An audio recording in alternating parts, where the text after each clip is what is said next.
Once, in a house on Egypt Street, there lived a rabbit made almost entirely of china. How did the rabbit come to be here? Did the rabbit belong in this fine house? Was this the rabbit's home? Ah, now that is an interesting question. Grandmother, you're back. You didn't think I would miss your birthday, did you? Oh, grandmother, for me? Yes, Adeline. Happy birthday. He is the most beautiful thing I've ever seen. You are the most beautiful. But yes, he's indeed quite handsome. What's he made of? China.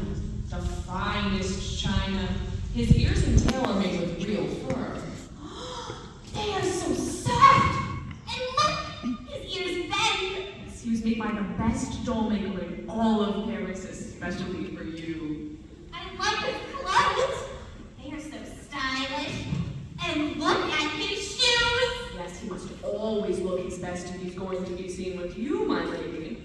This isn't his only outfit either. He has an entire wardrobe. His trunk is up in your room. Thank you.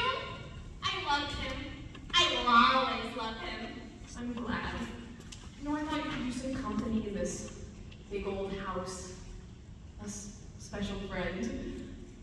Now, tell me, what shall be his name?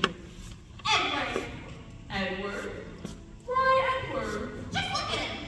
He's so dignified and refined. Edward. Yes, you do look like an Edward. Edward Tulane. Oh, you've already gone and made him a member of the family, I see. Of course. Well, Edward Tulane, I hope you realize how fortunate you are. I want to show Mother and Father. And so it was that Edward Tulane came to live at the house on Egypt Street. And this is the parlor. This is where we entertain. We'll have tea here this afternoon. Come on, I'll show you the garden. He was very fortunate indeed. What's that, Edward? Oh, I would be delighted to dance with you. You danced divinely, Lord Edward. As she said she would, Adeline loved the china rabbit. Hang on, Edward. We're going to loop the loop. Adeline, it's time to get ready for bed. But we're in the middle of the Trans-World International Air Show. Land the plane. Grandmother Pellegrino will be up soon to tuck you in. Come on, Edward. Time to put on your silk pajamas. So fortunate. How many China rabbits have their very own silk pajamas? Good morning, Edward. Now, would you like to wear your gray suit or your blue pinstripe today? But of course Edward didn't answer. He never did. He couldn't, you see. His mouth was painted on his china head, as was the rest of his face. But still, he had his thoughts. What? The gray suit and the dark red tie. Yes, the gray suit today. I agree. The blue pinstripe it is. Oh, dear. Well, don't forget my tie. I am devilishly handsome in a tie. Adeline, come along now. You'll be late for school and I'll be late for work. I'm almost ready, Father. I just have to put Edward in his chair. Oh, I know. Edward must be at the station to keep watch. Father. Why, hello, Edward. You're looking dapper as always. What's that, Edward? Oh. He says thank you, and that you look rather dapper yourself. Why, thank you, Edward. Now, Edward didn't say any such thing. He couldn't with his painted mouth, after all. But what he was really thinking was... What? Oh, right. I do look good. Somehow I make the pinstripe work, don't I? Now be careful you don't wrinkle my jacket. And fix the tie. Sure, it's crooked. You really must be more careful with my tie. Oh, your watch. I remember. There you are. Now remember, when the big hand is on 12 and the little hand is on 3, I will come home to you. You'll see me coming right up the walk. Have a pleasant day looking out the window. Adeline. The tie! Fix the tie! Oh, dear. And so Edward Tulane spent his days looking out onto Egypt Street, listening to the ticking of his watch.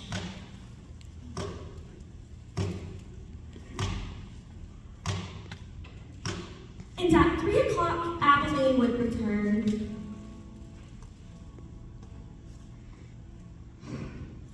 Hello, Edward. I'm home. And how was your day? What?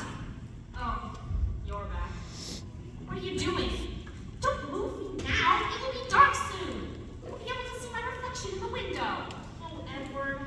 I wish everyone were as considerate and as nice as you. Cynthia Worthington is so mean. She wouldn't let me have a turn at recess today. You don't say. You're right, Edward. It doesn't matter anymore. I'm home with you now. Let's go for a walk in the garden and forget all about Cynthia Worthington. Life continued this way for quite some time, a few years in fact. Abilene shared all her thoughts and secrets with Edward, and she made sure that the other members of the family included Edward in their conversations as well.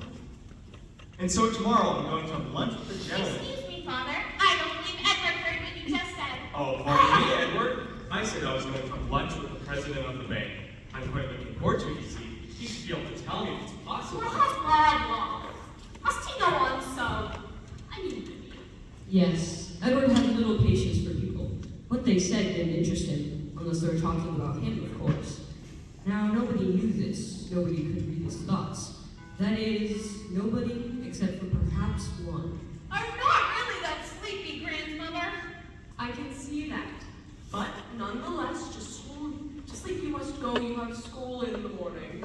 Edward isn't sleepy either. Don't hold me so tightly. You'll wrinkle us up. Well, I believe the China rabbits don't need as much sleep as little girls. I assume that Edward spends the hours remembering how lucky he is to have you. What is that supposed to mean? Will you tell us a story tonight? Oh, not tonight, lady, but soon.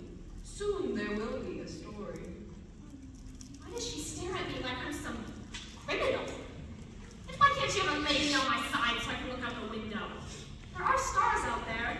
Good night, grandmother. Good night, my lady. Pleasant adventures in the land of Nod.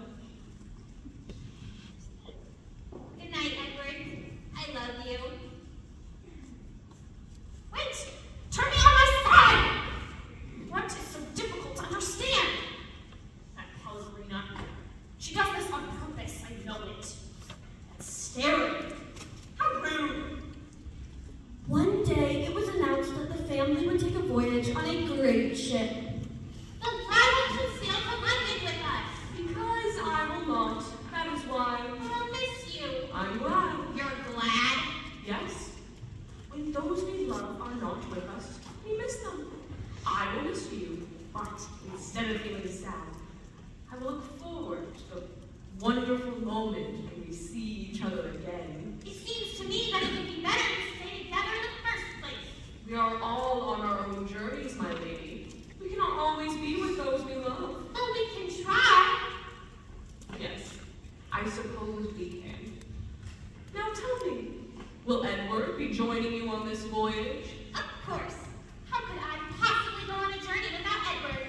Ah, yes. How could you possibly? Edward watches out for me. He does. I see. There she goes staring at me again. Will you tell us a story tonight? Yes, I believe that tonight there will be a story. Shall Edward listen to? Oh, yes. Edward should pay particularly close attention to this one. I don't like the sound of that at all. This story begins with a princess. A princess? A beautiful princess? A very beautiful princess. How beautiful? You must listen, both of you. This story begins with a princess who was very beautiful.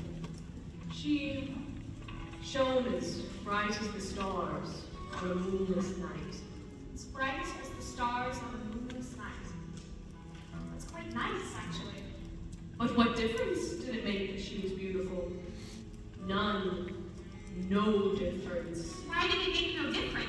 Because she was a princess who loved no one and cared nothing for love, even though there were many who loved her. And so, What? And so? What? and so her father, the king, said that she must marry.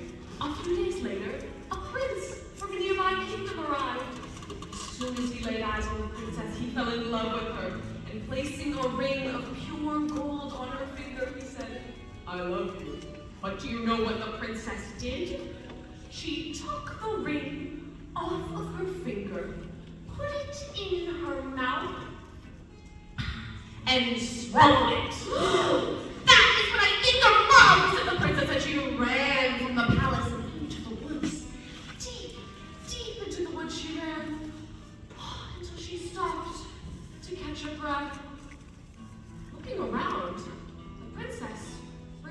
she was lost, and she remained lost for many days. Did the prince come and find her? Listen.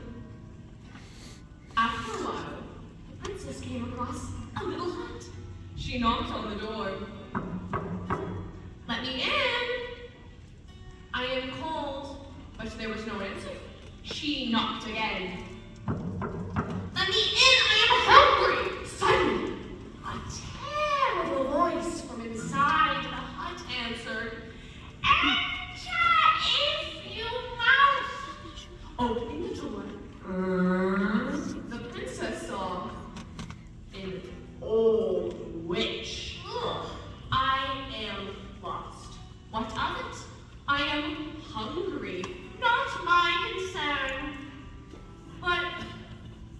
But I'm a beautiful princess. My father is a powerful king. You must help me or there will be consequences." "Consequences?" said the witch. "You dare speak to me of consequences? Very well then. Tell me the name of whom you love." "Love?" said the princess, stamping her foot. "Why must everybody speak of love?" "You must," said the witch. "Tell me, whom do you love?" "I love? No one," said the princess proudly. "You disappoint me," said the witch, and raising her hand and pointing a finger at the princess, the witch said only one word. "Offering!"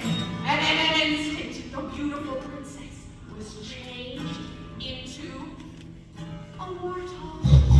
The warthog princess ran from the hut and back into the woods.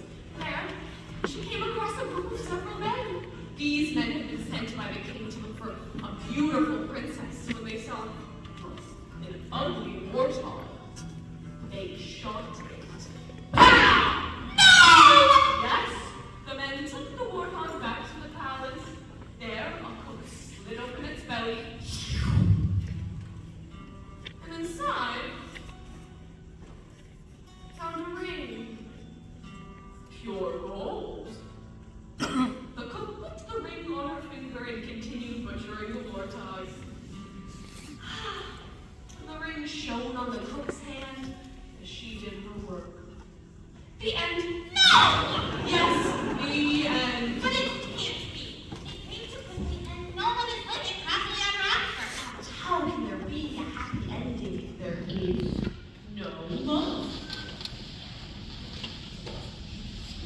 Now, you must get some rest. You have a big adventure ahead of you tomorrow. A new journey begins. What are you doing with Edward? Well, I'm simply saying bon voyage. Should I not have the opportunity to do so tomorrow, I'll return him in a